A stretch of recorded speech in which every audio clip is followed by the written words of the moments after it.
दोस्तों, आज की कहानी का नाम है पहला प्यार। ये एक लिसनर की कहानी पर आधारित है जो गुमनाम रहना चाहती हैं।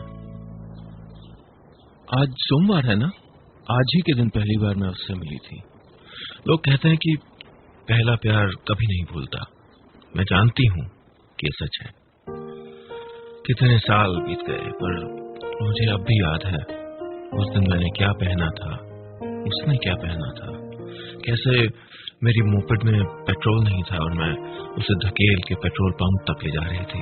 हम कहाँ किस दुकान के सामने खड़े थे और कैसे मैं एक चौकन्ने जासूस की तरह उससे बात करते हुए कनखियों से ये भी देख रही थी कि कौन हमें खिड़कियों से छज्जों से देख रहा है। गॉसिप किस घर से शुरू होगी। तब आजकल की तरह थोड़ी था। सारे छोटे छोटे शहरों की तरह याद शहर में भी कंजर्वेटिव परिवारों की लड़कियों के बॉयफ्रेंड्स नहीं होते थे। घरों में पापा और भाई, स्कूल में टीचर, बस यही हमारी जिंदगी के मुख्य मेल किरदार हुआ करते थे। और भाई अगर मेरे भाई की तरह हट्टा कट्टा और ओवर प्रोटेक्टिव निकला तो बस। शुक्र है उस दिन भैया नानी के यहाँ गए थे।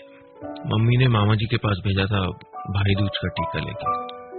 सब याद है मुझे, एक एक चीज। उस दिन की सर्दी की दोपहर, उनके दस्तानों में भी ठिठुरते हुए मेरे हाथों में वो सिहरन। और जब मैंने उससे पहली बार बात की तो वो सारी आवाजें जिनमें मेरा मोहल्ला लिपटा हुआ था, जिद पेड़ा फेरी वाला, कोई सुने या ना सुने फिर भी कवियों की तरह उतारू है कि पूरी कविता सुना के ही मानेगा। दूध वाला दूध के खाली कैन लेके चर चर करती अपनी साइकिल में पास से गुजरता हुआ। कहीं दूर खिड़की से किसी घर में एक नाराज माँ की आवाज, पप्पू तुमने अभी तक नहीं नहाया, गंदे कहीं के। स्कूल से लौटते बच्चों की खुसुर खुसुर और फिर अपने ही राज पे किसी चुटकुले पे जोर से हंसी। और इन सब के बीच, इन सारी आवाजों के कोलाहल में वो एक आवाज जो मेरी जिंदगी का रुख बदलने वाली थी। मैं आपका दोस्त बनना चाहता हूँ। आप सुन रहे हैं 92.7 बिग एफएम पे यादों का idiot box with Nilesh Mishra. University में आशिक मिजाज लड़के थे और शायद मेरे भाई का खौफ और मेरा पढ़ाकू स्वभाव किसी कमबख्त की हिम्मत ही नहीं हुई कभी कि कुछ ऐसा वैसा कहे। सब सहेलियां छुप छुप के जाने क्या बकबक करके खिलखिलाती रहती थी और मैं पहुंचती तो कहती तुम्हारे लायक बात नहीं है। बड़ी बेइज्जती भी लगती थी कभी कभी। मैं अपनी सादी लेकिन खुश दुनिया में मस्त जी रही थी कि एक दिन अचानक साइकिल पे आते एक लड़के ने मेरा रास्ता रोक के कहा, हाय, मेरा नाम शिव है, इसी कॉलोनी में रहता हूँ। अभी अभी हम लोग बाहर से यहाँ मूव किए हैं। आपके शहर में अकेला हूँ, मेरा कोई दोस्त नहीं है। मैं आपका दोस्त बनना चाहता हूँ। बेशर्मी, बेबाकी, मासूमियत, ईमानदारी, बदतमीजी, आप बताइए क्या कहूँ इसे। जैसे उसे मुझे देखने के लिए, मुझसे बात करने के लिए, बीच सड़क में मेरा रास्ता रोकने के लिए मेरी इजाजत की जरूरत ही नहीं थी। एक अनजान लड़का एक सेकंड में मेरे ऊपर इतना अधिकार जमा रहा था। उसका नाम शिव, मेरा शिवांगी। अजीब इत्तेफाक था ना। मुझसे उम्र में 2-3 साल छोटा लग रहा था। मैंने कहा, आप अपनी किसी हम उम्र से दोस्ती क्यों नहीं कर लेते? पलट के कहता है, अच्छा, मुझे पता नहीं था कि आपके पोते भी हैं। मैंने कहा, जी, आपके कंपैरिजन में मैं जरूर दादी हूँ। मैं यूनिवर्सिटी में पढ़ती हूँ, मास्टर्स ज्वाइन किया है अभी अभी। वो कुछ नहीं बोला। मैंने कहा, वो पिंटी है ना, आपके घर के सामने रहती है, उससे दोस्ती कर लीजिए ना, मैं बात कर लेती हूँ। शिव बोला, देखिए, अगर आपको दोस्ती नहीं करनी तो साफ कहिए। ये उम्र के बहाने और दूसरों से मेरी मैच मेकिंग करने के लिए आइडिया रहने ही दीजिए। मैं जानता हूँ पिंटी को, मुझे इंटेलिजेंट लड़कियां पसंद है। जरूरी नहीं कि हमेशा खूबसूरती इज इक्वल टू काबिलियत, लेकिन लगता है कि आप में दोनों है। तारीफ मुझ पे हमेशा काम कर जाती है। लेकिन मैंने दिल कड़ा किया और कहा, मैं दोस्ती नहीं कर सकती। मेरे भाई साहब लड़के लड़कियों की दोस्ती में विश्वास नहीं करते, और मेरे पास इन सब के लिए वक्त भी नहीं है। I am sorry. आप सुन रहे हैं 92.7 बिग एफएम पे यादों का idiot box with Nilesh Mishra. ढीठ था वो, जेंटलमैन ढीठ। मैंने उसकी दोस्ती ठुकरा दी थी। कुछ पल खड़ा रहा, जैसे जानता हो कि ये आखिरी ना नहीं थी, ये पहली हाँ थी। वो जानता था कि मैं चाहती तो हमेशा की तरह अपने भाई से शिकायत कर सकती थी। और जाने उसमें क्या था कि मैंने भाई को नहीं, रात को अपनी छोटी बहन को बताया। न जाने क्यों वो मुझे ऐसे देख रहा था। शायद मैंने बिंदी लगा रखी थी ना, और शायद मैं अच्छी लग रही होंगी। पहली बार शायद किसी ने मुझे खूबसूरत महसूस कराया था। अगले दिन फिर मुझे चौक पे दिखा, हाथों में कॉपी किताबें थी। मैं भी कुछ बहाना करके सामने की दुकान से सब्जी खरीदने लगी। पलटी तो आंखों के कोने से उसे फिर देखा। उसमें कुछ था, शरारत और सादगी। और उसका नाम शिव, मेरा नाम शिवांगी। अजीब इत्तेफाक था ना।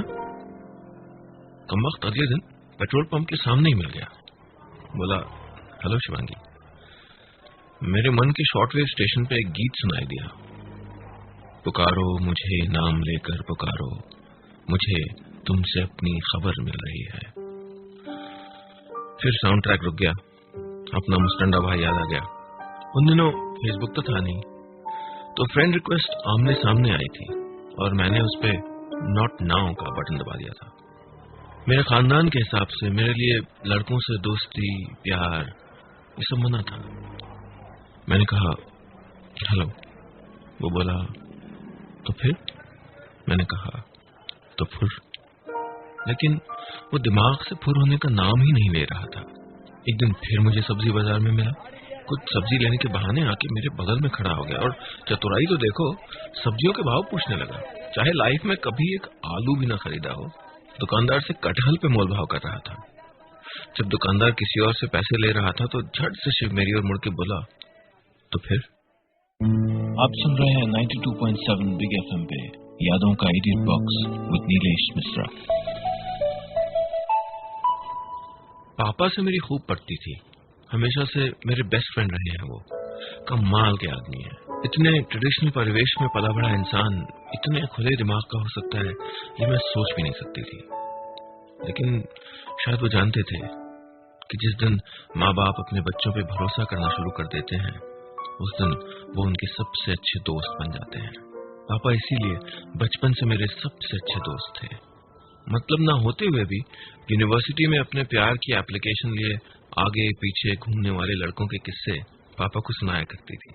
मजे की बात थी कि मैंने उन्हें अभी तक शिव के बारे में नहीं बताया था।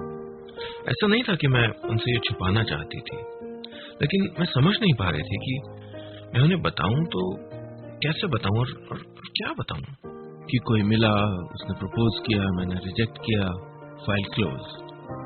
पर ये फाइल क्लोज नहीं हो रही थी और मैं समझ ही नहीं पा रही थी कि इसके कवर पे क्या लिखूं। एक दिन पापा 2 कप चाय लेके आए। एक मुझे दिया। मैंने कहा थैंक यू पापा। और फिर शरारती अंदाज में कहते हैं, बेटा दोस्तों से राज छुपाया नहीं करते। ये शिव भाई साहब वाला क्या मामला है? मेरी चुगलखोर बहन ना बहुत पिटेगी मुझसे। मैंने पापा को पूरी कहानी बताई। कैसे सड़क पे मुझे एक दिन एक लड़का मिला, वो जो सबसे अलग था और मुझसे बोला था आपसे दोस्ती करना चाहता हूँ। पापा हंस दिए। बोले तुमने उसे झूठ क्यों बोला? तुम्हें पता था कि मैं कोई एतराज नहीं करूंगा। फिर मैं पापा को बता ही नहीं पाई कि मन में कहीं मैं जानती थी कि दोस्ती तो वो चाहता था। मुझे तो उससे पहली नजर में प्यार हो गया था। मैं सड़क के बीचों बीच खड़े उस छोटे से खूबसूरत लम्हे में ये जान गई थी कि उसे सिर्फ दोस्ती चाहिए थी और मुझे प्यार। फिर हमारे बीच उम्र का फासला भी था। क्यों लाइफ इतनी कॉम्प्लिकेट करनी है? इसलिए निप इन द बड। अच्छा माली ऐसे खतरनाक पौधे को जड़ से ही काट देता है और मुझे गाड़ने का बहुत शौक है। मैंने हंस के पापा को टाल दिया। बोले चलो अच्छा ही है कि दोस्ती का सिलसिला शुरू नहीं हुआ। आज मकान मालिक आए थे, बोले कि उनकी बेटी अमेरिका से पढ़ के वापस आ गई है, उन्हें बड़ा घर चाहिए, तो हमें ये मकान खाली करना है, कहीं और जाना होगा। आप सुन रहे हैं 92.7 बिग एफएम पे यादों का idiot box with Nilesh Mishra. कितनी बेवकूफ हूं मैं। हाँ, मैं एक जाने पहचाने मोहल्ले और एक अनजाने लड़के को छोड़ के जा रही थी, पर क्यों मेरी आंखों में आंसू आ गए थे बाथरूम में खड़े खड़े उस रात। रिश्ता तो था नहीं, तो टूटने का क्या गम। वो तो दोस्त भी नहीं था, प्यार से बिछड़ जाने की कसक क्यों। प्यार कहाँ, तुम तो दोस्ती भी नहीं चाहती थी ना शिवांगी। और वो निकम्मा प्यार नहीं सिर्फ दोस्ती चाहता था यार। तो अचानक डायरी लिखना क्यों शुरू कर दिया, अचानक सैड सॉन्ग क्यों सुनने लगी। जब सबके कहने पे फिर से पिंटी की शादी के संगीत में डांस करने के लिए खड़ी हुई, तो बस उसी का ख्याल क्यों आया। पापा ने जल्दी ही किराए का नया घर ढूंढ लिया। बड़ा सा बरामदा था वहां, उसके आगे ठीक ठाक साइज का लॉन। मुझे पहली बार अपना अलग से कमरा भी मिलने वाला था। खुली खुली कॉलोनी में था, हर मायने में अपने मोहल्ले से अच्छा। तो मैं खुश क्यों नहीं थी। 2-4 बार मिला एक लड़का अचानक इतना इंपॉर्टेंट हो गया था मेरे लिए। मैं समझदारी का पुलिंदा, ये क्या बेवकूफी कर रही थी मैं। मुझे पीएचडी करना था भाई, नौकरी ढूंढनी थी, कहीं लेक्चरर बनना था। ये क्या टीनेज वाले बकवास शौक में उलझती जा रही थी मैं। और वैसे भी क्या गारंटी है कि वो ठीक ठाक लड़का था जिसे छोड़ने का मुझे गम हो रहा था। हम लड़कियां ना, घर छोड़ते दिन मैं ऐसे रोई जैसे बहू बन के अपनी दहलीज छोड़ रही हूँ। पापा की भी आंखें नम थी, पर आंख में कंकड़ है ये कह के छुपा गए। हम दोनों के आंसुओं के कारण थोड़ा अलग थे। उनके लिए ये घर हमारे परिवार का हिस्सा था। 25 साल पहले उन्होंने अपनी छोटी सी नौकरी में एक बड़ा सा सपना देखा और ये बड़ा सा घर ले लिया था। वो घर जहां हम सबका जन्म हुआ था। पापा ने उन दिनों अपनी हैसियत से कुछ पांव ज्यादा फैला के घर लिया था। चाहते थे कि मेरी मां को तकलीफ ना हो, नए घर में बरामदा हो, सुबह की धूप में कम से कम 1 कप चाय बरामदे में तो साथ साथ पी सकें। जब घर का काम करके थक जाएं तो माँ कम से कम अपनी फटी हुई एड़ियों की धूप में मालिश कर सकें। पापा चाहते थे कि माँ यहाँ पे अपनी सहेलियों से बातें करें, दिन में इसी बरामदे में हमारे लिए स्वेटर बने। यही छोटी छोटी बातें तो प्यार होती है ना।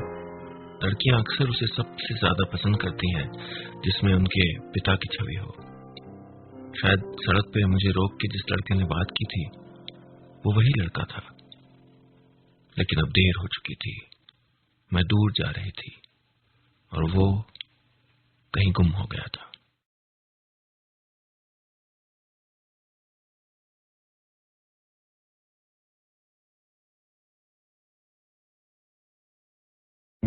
आप सुन रहे हैं 92.7 बिग एफएम पे यादों का idiot box with Nilesh Mishra. फिर वो कभी दिखा नहीं। हमने वो कॉलोनी छोड़ दी थी, पर कभी जब उस तरफ जाना होता तो आंखें उसे ढूंढा करती थी। मैं खुद को याद दिलाती, उसका नाम शिव, मेरा शिवांगी।